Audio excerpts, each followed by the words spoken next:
अस्सलाम वालेकुम। तो जैसे कि मैंने आपसे वादा किया था कि हर हफ्ते जो है वो स्टॉक मार्केट में क्या-क्या अपडेट्स रही हैं और क्या-क्या चीज़ें मैंने अपने पोर्टफोलियो में अपडेट की हैं वो मैं आपको साथ-साथ अपडेट करता रहा करूँगा।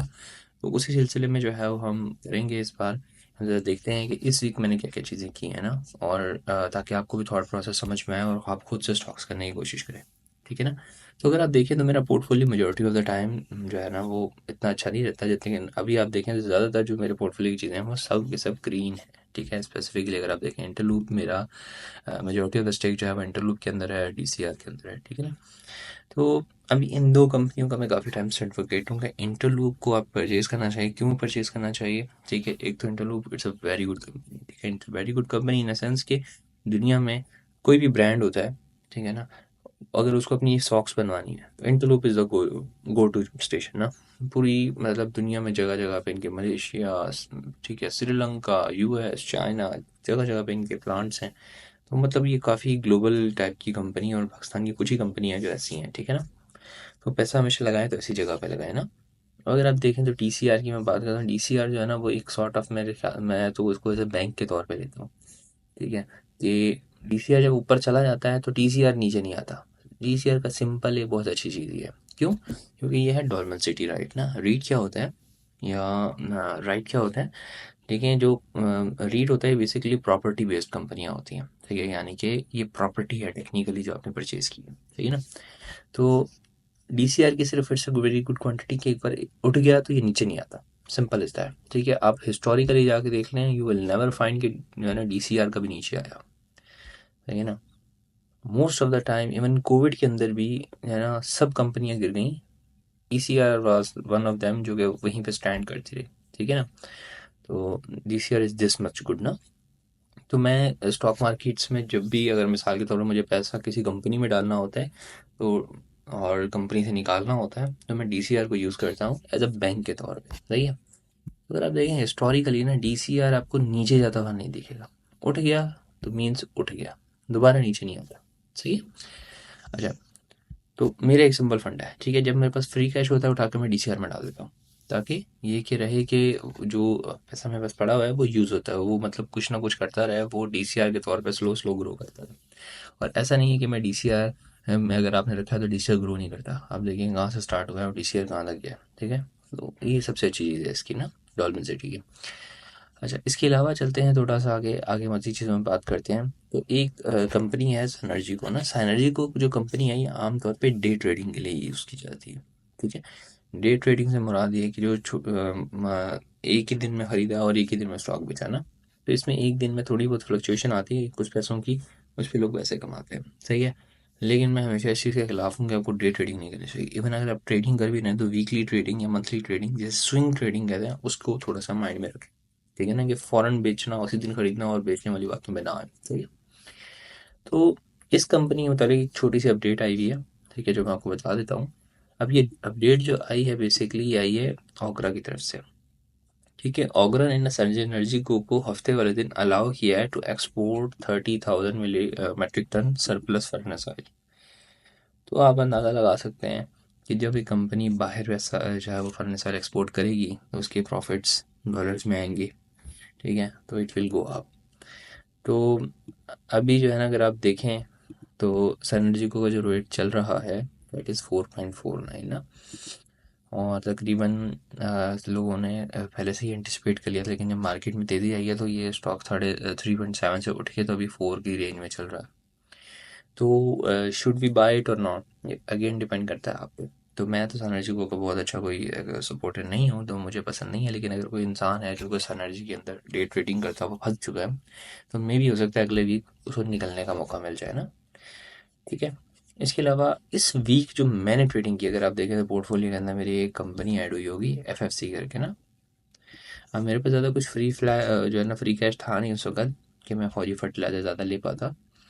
लेकिन ये था कि फौजी फर्टिलाइज़र जो है उस पर अचानक से सडनली क्या न्यूज़ आई है, किस तरीके से न्यूज़ आई है नहीं पता, लेकिन फर्टिलाइज़र सेक्टर बैठे बैठे एक दिन के अंदर जो है ना कोई मतलब हॉट लिस्ट में आ गया है। जितने फर्टिलाइज़र कंपनियां सडनली पुश करना स्टार्ट हो गई। अब मुझे नहीं समझ में आ रहा से क्या किया है इन्होंने, और मैंने ढूंढा है तो मुझे कोई खास रीज़न मिला नहीं। अगर आपको से किसी को पता हो तो प्लीज़ वो बताइएगा, हमारे साथ भी शेयर कीजिएगा। ठीक है ना? तो अगर हम बात करें तो एक हफ्ते के अंदर आप देख सकते हैं 280 से उठ के 300 की रेंज में चला गया। अब फौजी फर्टिलाइजर की जो बताया गया है ना, टारगेट दिया गया है ब्रोकर की तरफ से भी, जो मार्केट में बातें चल रही हैं वो 400 प्लस का है। ठीक है, तो मैंने भी 30-40 हज़ार रुपये डाल के रखा हुआ है, देख रहा हूँ कि क्या चल रहा है। और अगर हम देखें तो इस पे बाकायदा तौर पे हमें प्रॉफिट भी कोई 500-600 रुपये होना शुरू हो गया है, कितने के ऊपर, 32 हज़ार के ऊपर। ठीक है ना, तो देखते हैं। छोटा, क्योंकि इसी तरह के छोटे-छोटे जो है ना रिस्क आप ले सकते हैं अगर आपके पोर्टफोलियो में थोड़ी बहुत गुंजाइश है। क्योंकि मैं ज़्यादातर इन्वेस्टेड हूँ इंटरलूप के अंदर, तो मैं नहीं हूँ, आउट हूँ ना।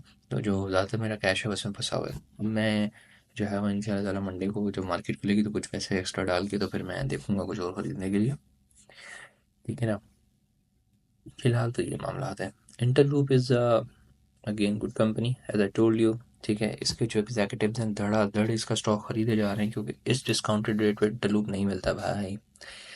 इंटरलूप का जो रेट है वो 70 प्लस है, 60s की रेंज में चल रहा है।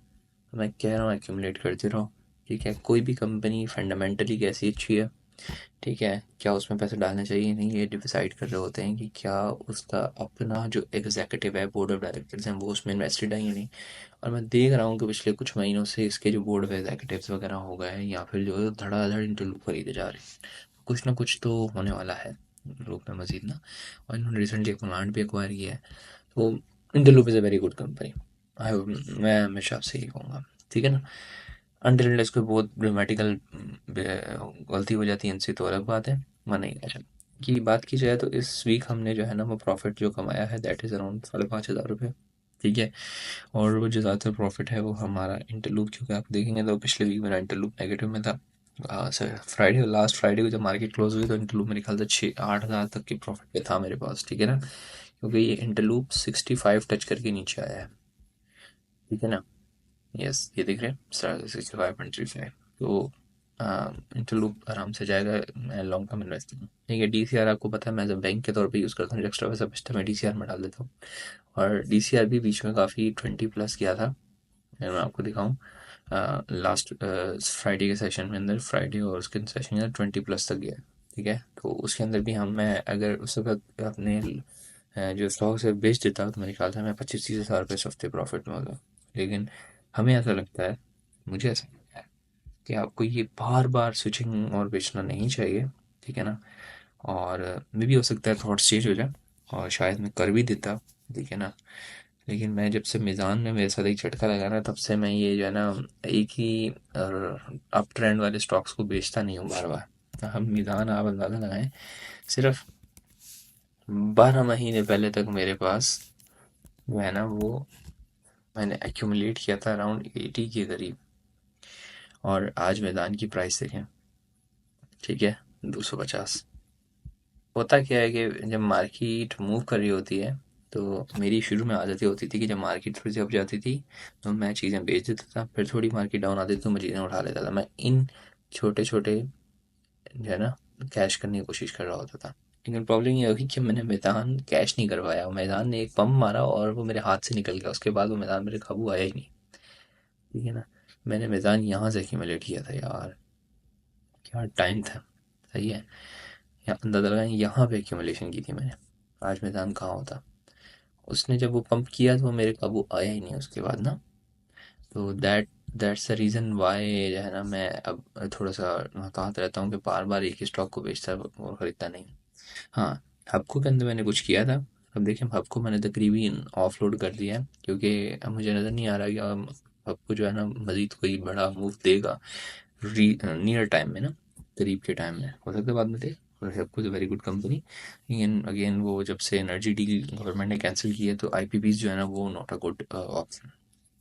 That's all, this is my weekly update, and I hope कि आपको भी कुछ सीखने को मिला होगा। ठीक है, और अगर आप कुछ मेरी रहनुमाई करना चाहते हो तो please do, and that's all, this is my signing off. अल्लाह हाफिज़।